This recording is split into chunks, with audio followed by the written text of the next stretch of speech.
just a couple quick slides. Can you see my screen? Sure can. Okay, awesome. My content is not really in the slides because this is intended to be more of just a demonstration. If you come to any of the sessions I've done before, you'll know I do a lot of demonstrations, and pretty much all I talk about is how we can use Power BI and Power Platform together. Kind of what are the possibilities, and if you've worked with it and if you've run into some of these common pitfalls, what are the workarounds? How do we get past this? So continuing in that vein, this is a follow-up to a session that we did a few weeks ago, but it's also kind of just a chance to have an open forum to ask questions as well. So I'm going to be doing a demonstration of a little bit of a more complex use case for using the Power Automate within Power BI Visual, a little bit looking at how to handle the data and how to start manipulating the data if it doesn't come in a way that is straightforward for you to use. But we're also going to leave time at the end. If you have any questions from previous sessions, questions obviously about my demo, or just kind of questions in general for the Brain Trust about how to do these integrations between Power Platform and Power BI, we wanted to leave some time as a follow-up to the few sessions we've done now, just to have an open forum.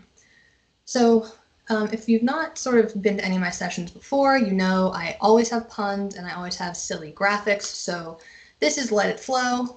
This is really just looking at advanced use cases of the Power Automate Visual in Power BI.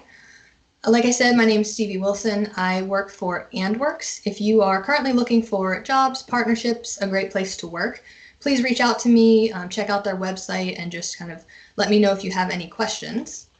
And like I said, the agenda is a demo and then just a chance to sort of work through any questions on this general topic you have. So I'm going to hop over into Power BI, and I'm actually going to turn my camera off because I'll be staring at my second screen. So we'll get some more real estate to look at this lovely thing that I built for us today. So kind of the idea here, if you've never worked with the Power Automate and Power BI Visual, not familiar with it, the concept is that you can insert this something like a button where you can trigger any kind of automation, such as sending emails, creating planner tasks, posting things to teams, right? Those are kind of the generic, basic, simple use cases that this was really built for. It's very cool because when you pass the data to the Power Automate flow from Power BI, it retains the filter context. So if you have a filtered table, if you filter something down and you're showing, a calculated measure, you can pass all of that to the flow. When you click the button, it's going to understand, I want to trigger this flow with the data based on the filters that have been applied. So that's very cool. That's a cool thing you can do to send out emails, send alerts, you can do approvals, all kinds of things. But there's also a lot more that Power Automate can do. Power Automate itself is a really powerful automation tool. And so there are hundreds of different actions, connectors, and things that you can trigger. But when you start getting into those more advanced use cases or those less than sort of standard actions, you start to run into complications with the way that Power BI communicates that data to Power Automate. And so I wanted to start digging into what does that data actually look like when it gets passed to Power BI, and how can we start using Power Automate and its built-in actions, tools, expressions, how can we use all of that to convert the data that's coming in into something usable so we can still use the full power of Power Automate, but it's not as straightforward for us. So this dashboard here is, I would say this is not, as a caveat, this is not something that this is not a solution I would present to a customer, right? This was created to be sort of a teaching tool. So you might say, why would I do this in Power BI? Why would you do it this way? Could you expand it? All of these are really great, smart questions because the answer is no. This was created to show you very specific concepts. So if you have, thoughts or questions of how to expand this or how to change it, love to talk about those in the discussion, but this is being presented to you in this way because we're trying to get at a particular concept without overloading you with too much confusing information and too many steps in Power Automate. Because when you start needing to use the data in certain ways, you have to start taking a series or a bunch of steps. And so we're just going to look at a couple ways that you might need to transform this data without getting too into it. So if we look at just kind of what we've got going on here, it's a very simple one-page report in Power BI. my kind of idea is that maybe there's somebody in HR who's really comfortable working in Power BI. They have a lot of dashboards for onboarding, for offboarding, for training, all those types of things.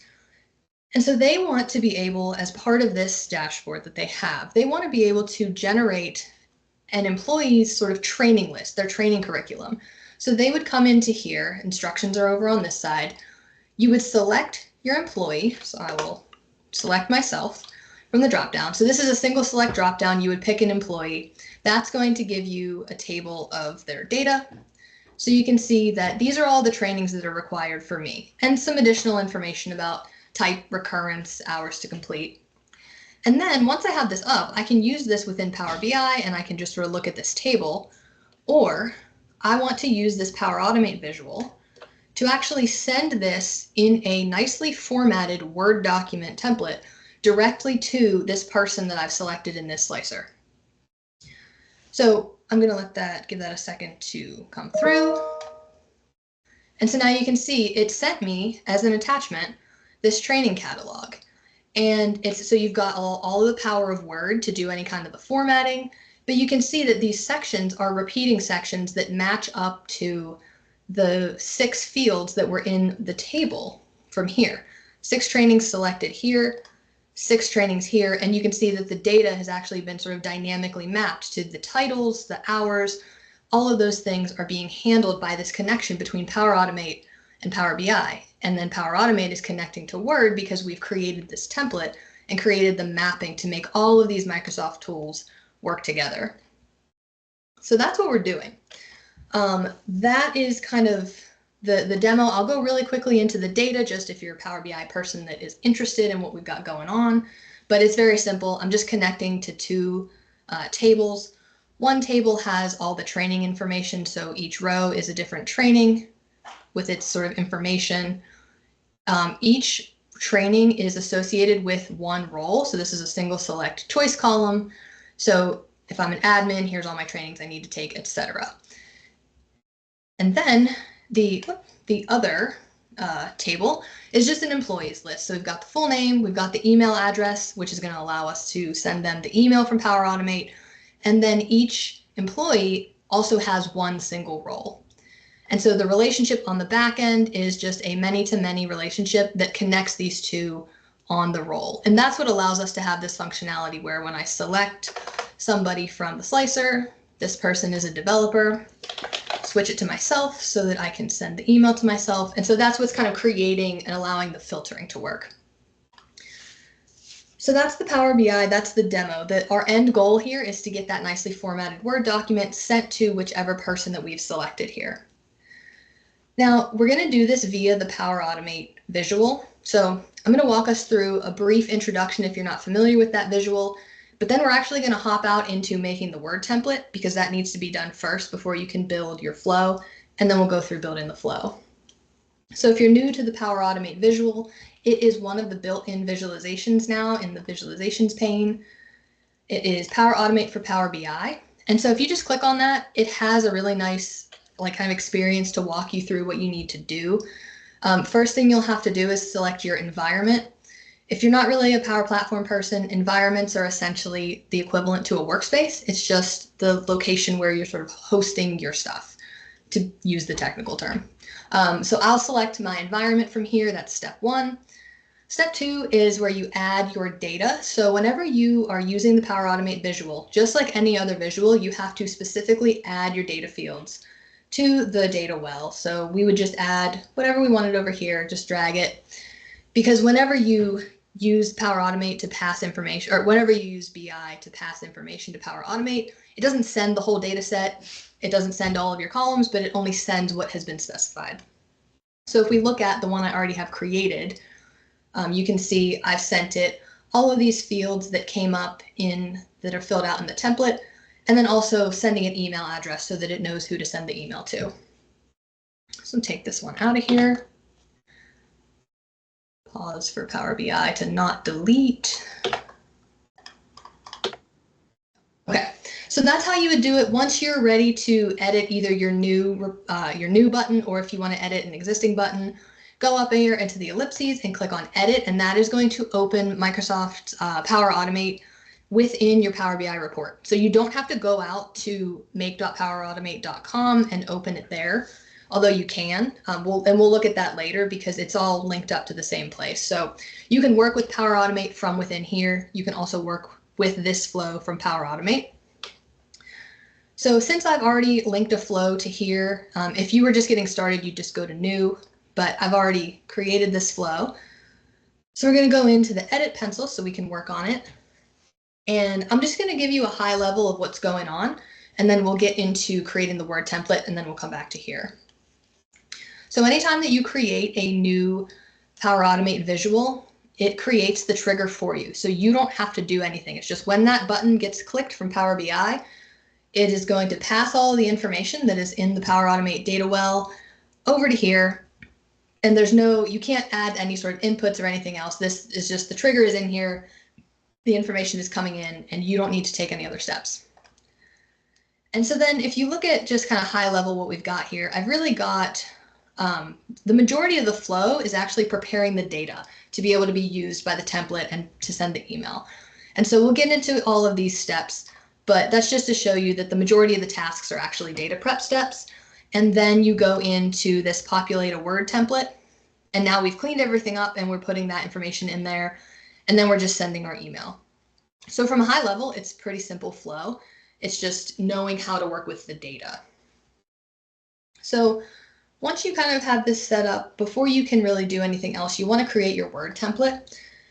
And this can really be, you're not limited really by much. You can basically use the full functionality of Word. So I just went online to their templates repository and just grabbed one. So you can use all the built-in styling, all of this different formatting.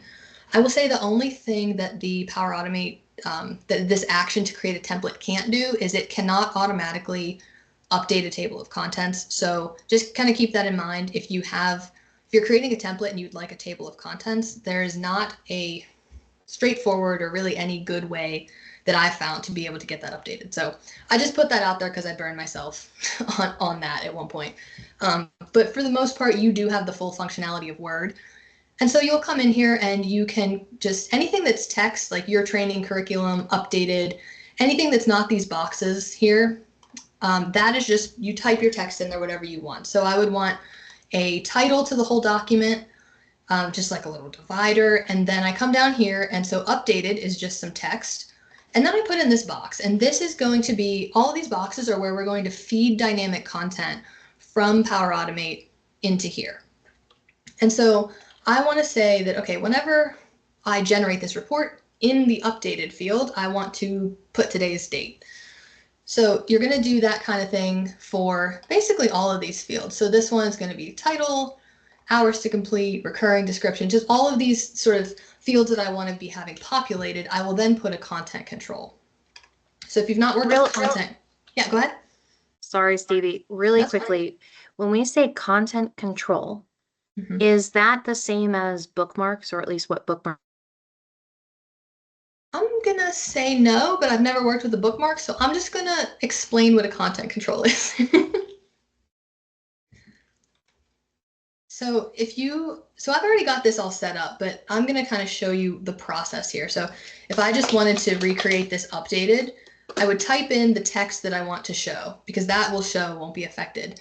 And then I'll go into the developer tab, which if you don't have the developer tab enabled, you'll just go into options, customize your ribbon, and you'll make sure that this is checked under the customize the ribbon. This is going to give you all of these controls. These are called content controls, and they're places that information can be fed into. And so for the majority of what we're doing when you're working with Power Automate, you just want to use the plain text control, because we're just sending it strings of data. You don't really need to use a lot of these date pick. You might have dates and things like that, but most of your data types are going to be text control. But kind of get familiar with the types that are here. And so you put that in, and now that's how you get that click to tap here to enter text. And then the only other thing you have to do, and this is going to be important in Power Automate when we do the mapping, is you'll open up the properties and you'll give it a title. And you'll make it something that, is kind of logical to you so you can understand. So I'll just say updated to, and we are going to hit OK there. If I go back into the properties, if you leave tag blank, it will just create a duplicate there. So this is the information that you're going to need eventually when we do the mapping in Power Automate, is the name of the control. And so then basically you would just repeat that process. I'll just do another one. We'll just do a test. So again, I just typed whatever I wanted that kind of introductory material to be, click on my content control, click on properties to give it a name. And then that's really all you need to do. The only other thing is if you wanted to have this in a repeating section. So if you are passing rows of data and you want a set of these controls to be created for every single row, then you would just highlight everything. So we'll go from test and updated. And on top of with all those selected, you'll go back up to your controls, do repeating section content control. And now you see that's going to wrap this into a section. It's the same thing I did up here. So I can individually go in and look at all these content controls, but I can also see that if you have the whole thing highlighted, I call it training repeater. So again, these are names that are going to be very clear to you when you're doing your mapping in Power Automate. This is my repeating section. So updated is outside of that repeated section because we only have that once.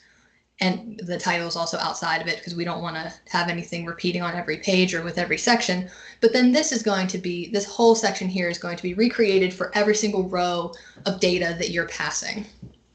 So I'm going to take these out of here just so I don't mess up our template. But that's pretty much it. You kind of just format it however you want. Any sections you put in that repeating section, and then you're good to go. So now we're going to go back into Power BI. So now we've got our template set up. You want to make sure you save that somewhere that Power Automate can access it. So I've got mine saved on SharePoint so that we can grab it. But really the bulk of the work here is actually getting our data in a usable format. And so if we look at these last two actions, there's really three different sort of discrete pieces of data that we need to treat in their own way to make sure that when we feed them into the template or when we try to send this email, that it's in the format that those fields need it to be. So the first one we'll start with is going to be getting the emails. And this is kind of starting to get at what's happening whenever Power BI is sending this information into Power Automate. And so what I want to do is we're going to look at this a lot more closely, but I just want to show you how to get at this information. So we right now are working in Power BI. This is the Power Automate editor that's been brought into Power BI. You can also open it in your browser. And so if you just go to, we're in that same environment I selected. Here's all my list of flows. If you click on the name of the flow, you can see the run history. So you can see all of the recent runs that we've done. And then you can click into any of those and you can start seeing what's happening at each step, including on the trigger. So you can see this flow ran successfully. So this is a good one to check out. On Power BI button clicked, which is the trigger, you can see that we've got some inputs and we've got some outputs. And the outputs are just this giant blob of JSON, which we'll get into a little bit later. You don't need to understand, there's concepts you need to understand, but I think we can describe them in here. It's not overly complicated. It's just getting familiar with sort of the schema of how this data is coming in and understanding what Power Automate needs versus what is being sent. So for the inputs in general and for what you're getting in this trigger, if we go down here and kind of just look at what's coming in, this output is actually showing what did the trigger receive. And so down here towards the bottom, you can see, hey, look, here's all of my records that I got. These are those 6 trainings that we're populating that we're using to populate the template. And so for each one, because of the relationship that we had between our two tables, for every single one, the email address is coming in. So for all of these, I'm seeing it's the same email address because I've filtered for all of my trainings, but you can see that for each record, I'm getting my own email address. And it is nested inside of this object. So because we have these sort of layers, Power Automate is not immediately able to just say, oh, you want to send this email to this one person, and I recognize that this is kind of just a duplicate email repeated over and over again. We need to provide like some guideposts so that Power Automate can take the initial format and get down to, hey, send this email address to this one person. So that's what we're going to do first. I'm going to go back to Power BI, and we're going to use variables to basically store the data along the way as we're transforming it. So in Power Automate, if you want to use a variable, you first have to initialize it. That just means that you basically set it up for use. So I don't put anything in the value, but I just create them as array variables. So basically they're going to receive a list. And so in the first one, we set up the initial email, variable for initial email. Then we're going to set up one that is going to return unique emails. And then we're going to turn that into a string. So it's kind of a three-step process in our data prep. So we've just initialized the variables here. Where we're working with them is in these first two steps here. So step one is basically go back into this JSON and just create me a list of all of the email addresses that have been passed. And so this is going to be my email address 6 times because that's the data that we received. So that's this apply to each step first. Apply to each is really just a loop. It just says, hey, for every single record that was passed via the Power BI data, go ahead and in this initial append that to the array variable that is this var initial email. So just make me a list of all of the emails that came in. And that variable is of the type array. Once we have that list, our next step is to then use the unique email variable. And there's some a little bit of code here. I've also got it copied here. But really what this is doing is just saying, hey, take that initial email variable and just create me a list of all of the unique emails. So because this is just my email over and over again, this is going to only return one email, but it's still inside an array. So it's not a string yet. The data type is not exactly what the send an email action needs. But now we've got it down to, here's the one email address. So those are the 2 steps for the email, and then that's basically prepped it. But whenever you come down to use it in the to line, it's expecting a string. So you'll see if I go into Power Automate and I want to use the dynamic content, you'll see that those 2 array variables aren't available to me to use. That's because this to field does not accept an array. So all I do is use an expression here that just puts it in a string format, and now it can use it. And now it knows, oh, okay, you filtered your data for Stevie Wilson. I'm going to email that to her. So it's just a couple extra steps you have to do. And this is, when I first was building this flow, I came down in here and I just said, oh, let me just go to my, my Power BI dynamic content and send myself an email. Well, when I did that, because that email field technically comes in 6 times, even though it's the same email address every time, it sent me 6 emails. So it's just that you have to understand when you don't actually want a looping behavior. I don't want to create the template 6 times. I don't want to send an email 6 times. But when I get to these steps where I want something to happen once, because my data comes in as essentially a table of data, as a whole bunch of records, sometimes you have to process that a little bit before you can actually get to here. So that one was not too difficult, but that's a kind of a good introduction to start looking at what's coming in through the trigger.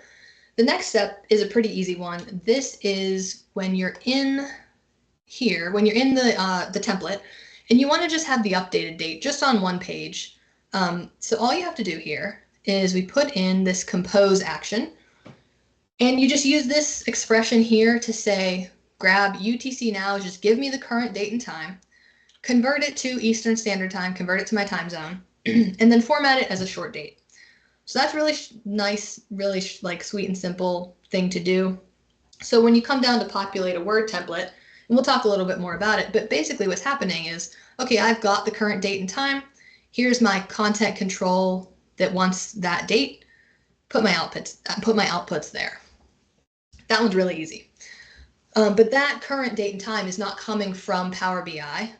That's data that there's different date times and different types of expressions and things you can do in Power Automate where you can grab data from other places as well that can supplement what you're doing in Power BI. So don't think that you're just limited to, if I can't get it from Power BI, I can't use it, because you can still do things in Power Automate. Like you can look up items in SharePoint.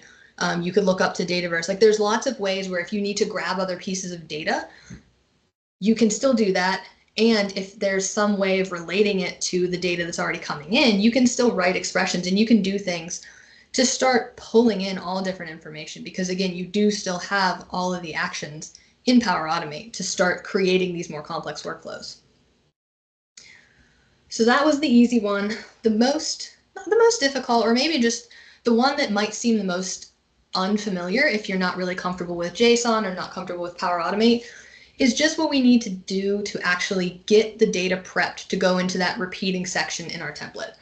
But it's not that complicated. It's just because Power Automate has an action called parse JSON that's going to kind of do the heavy lifting for you to take the initial schema that you're working with that's coming in through the trigger, and this action right here is actually going to sort of get the data usable for you.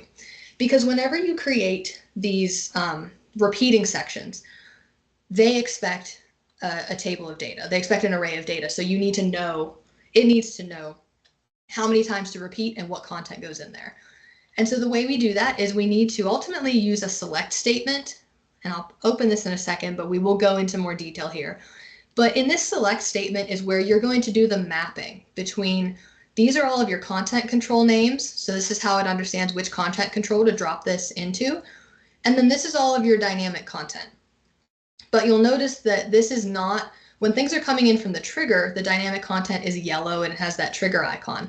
You'll notice that this is coming from this parse JSON step, because this is what's going to allow us to drill down, not at the level that we looked at the top, not at the body, but it actually is going to let us get down to this Power BI values level, which is something, it's sort of a layer that doesn't normally exist when you list rows from Dataverse or you list rows from SharePoint, or when you pull data in through these other Power Automate connectors. This additional sort of this level 3 right here doesn't normally exist. And so you just have to be careful about what you are referencing and how you are using this information to make sure that you can actually grab these pieces of information without getting stuck in a loop when you really want to do this one time to create a table rather than doing an action 6 times if you have 6 records in your table. So for parse JSON, really what this is just saying is, give me the JSON content that you're working with and its schema, and I will make it work for you. That's kind of, without going into like a deep dive in JSON or Power Automate, that's how I look at it. It's handling the JSON for you so that it is usable when you go into your next action. And so the content here, this is coming from the trigger, it's yellow, and we're just passing it that body. So we're passing it all of this stuff, everything we got from Power BI. And then the schema, if we remember when we looked in, again, we're in a flow run that's already run, so we can actually see what's going on behind the scenes. The schema is right here. So you can just copy all of that. You can go into Power Automate, paste that in here, and you'll see it's basically just mapping to say, how is your data coming in? What are the data types? What does it look like? So you can just grab that from your trigger and paste it right here. And that's all you need to do for your parse JSON action. And then once you've done that, now with your select statement, you can actually access that Power BI values level. And then you can access all of the columns in a way where it's going to create this mapping for you to say, for every content control, I had training name, training hours, training type, all of those things. This is the dynamic content that you want. And it's not going to throw it in any kind of a loop, but it's actually the output of this is just going to be that table that's structured in the way where Microsoft Word and the repeating content or the repeating section control understands what you're trying to do. So that was a lot of data. This is just inside a scope, this sort of scope thing here. It doesn't do anything. It's just a way to organize. It's just all my data prep is in that step. So that's not required. You don't have to put the scope step in there. You can just have the actions. But once you're done, you are ready to populate that Word template. So you just point it to wherever your template is saved. Again, we talked about the header date. That's just putting in the compose action we did to get today's date. And then I'm going to take this out for a second because this is not what it looks like initially. So when you first put in the populate a Microsoft Word template action, it's going to look like this. Again, the dotted line or the dashed line indicates that this is a repeating section, but the way that this data needs to be sent so that it's handled correctly is you go over here and you switch to input the array. And then the array is just the output of our select statement, which was that final step where we did all the mapping. So now that we have that, Word understands exactly what to do with all our information. We already covered, what we have to do to get the email usable. For the subject and body, you can do whatever you want. You can use dynamic content here if you wanted, you still have all these options. Again, just be careful about if you start getting into some loops. If it puts things in and apply to each loop, really consider whether it should be looped or whether you need to process that data a little bit to make sure that it's not treated as something that's being looped through. And then the only other thing you'll need to do is just in the attachments section, you'll expand the advanced options. For attachments, you'll just need to give it a name and then drop your content. So for the name, it can be whatever you want to call it, but you do need to include the file extension, and it does need to be a docx. If you needed this to be a PDF instead, you can't just do .pdf here. It won't create the file, but you could, once this is created, you could add a step to save it somewhere and then to convert it to a PDF and then attach the PDF. So if you're just going straight from populate the template, we're not saving it anywhere. This needs to be docx. And then for the body, you just drop in the output of that template action, and then you're done. And then you click the button and you get your nicely formatted little thing. So that's all I have. Any questions about this or anything else?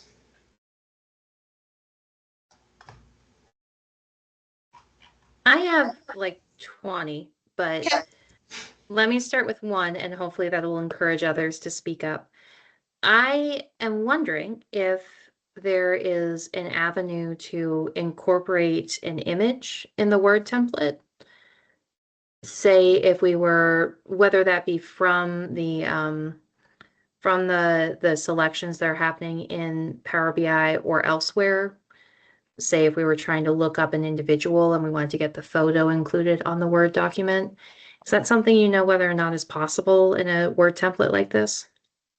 So from from the data perspective, if you have, your image as part of your table, and you definitely pass that. Great. Let me look and see, but I don't know if the content control could accept it. That would be my question. I Okay. think it can. I have not worked This is, with picture content control. I would yeah, try I'm this. throwing a curveball at you, I know. I love it. What I'm really curious about is if it is able to include a picture and control the dimensions of the picture. That's a lot better than it used to be, or at least that I knew about when I used to have to try to integrate things into Word. Ooh. Hmm. So theoretically, I love that they have that design mode thing. Mm-hmm. Um, you could have images that are being selected based on, say, an employee ID, Right. and pull from elsewhere to input the picture from wherever it's stored. Um, cool. Thank you for answering that left field question. Yeah. Other ideas, guys?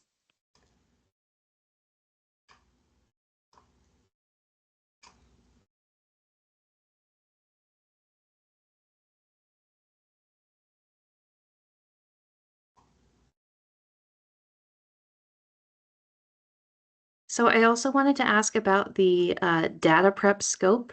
Mm-hmm. I popped that into the chat because I was just taking some quick notes.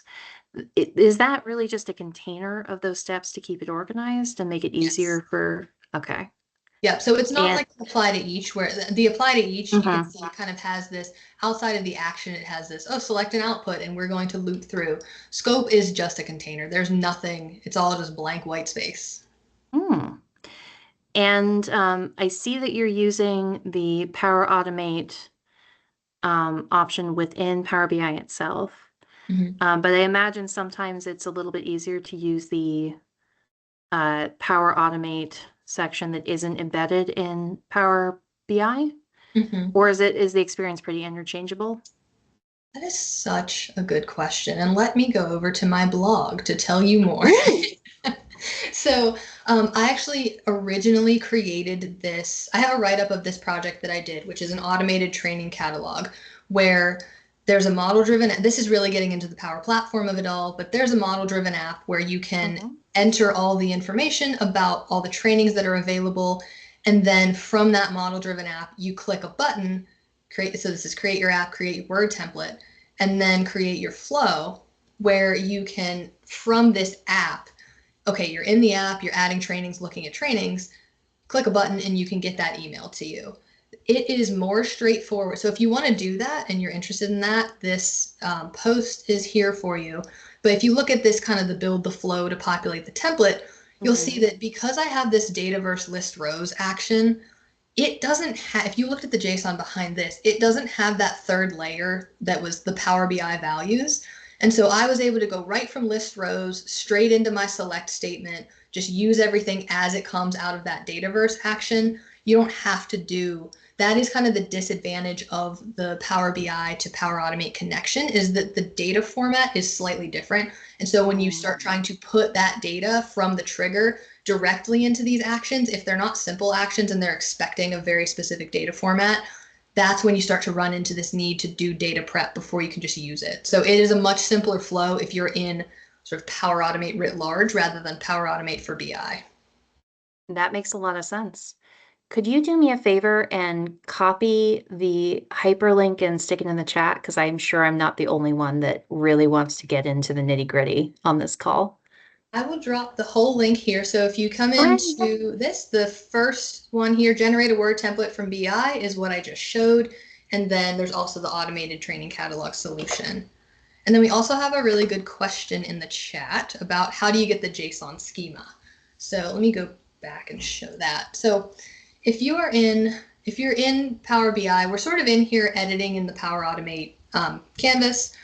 You can also get to this from Power Automate, from make.powerautomate.com. It's just easier to work from here because you can, if you're really struggling with something, like you can run a lot of tests right from here, versus if you're in the canvas within Power BI, you only have the option to save and then you have to back out, click the button, edit again. And so if you're really stuck on something and you need to run a bunch of tests and do editing, I always recommend going to the actual, like, the browser for Power Automate.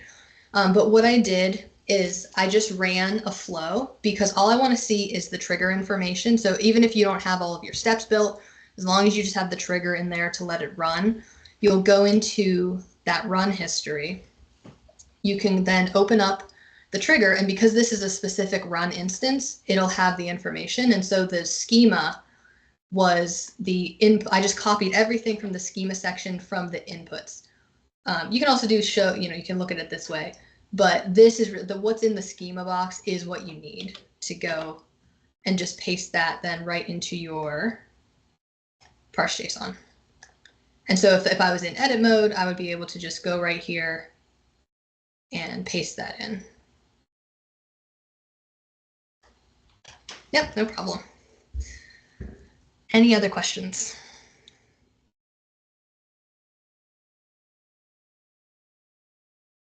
Or unbridled enthusiasm, or people who are brimming with use cases that they can't wait to get back to their desks to do. These are all valid.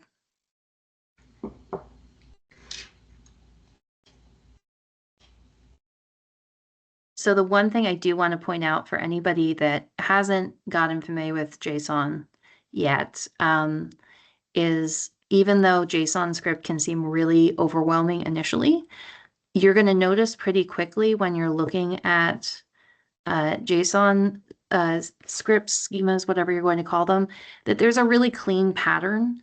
And once you know what you're looking at and you start to catch that pattern, it moves pretty quickly from being something that looks vaguely terrifying to something that is really easy to work through. So don't be alarmed by what you see here, because yeah, just as Steve is showing here, you've got that repeating grouping. It's just semi-structured data instead of tabular. And it becomes really clear how they're fitting together with, some nice key value pairs. The description, and then the description, some of the hours, and then the number, which is 4. You'll see that repeat all the way down. I've noticed a few times that people see something like this and without reading through it initially, they just kind of panic. So I just wanted to throw that out there. I do think it helps a lot. And Stevie, you have pulled out everyone's secret weapon, which is Notepad++, which is perfect. I'll show you another. We'll see if I have the link. I was gonna say if you don't like working with JSON Beautifier, I think format. This is a This good is one. new for me. You can just start putting stuff here so that it can kind of help you, if you're writing stuff and you don't quite know how to format. I mean, this is well formatted. It comes out of Power Automate, but if you're, struggling with formatting and trying to kind of work on getting the structure valid, this is a good one.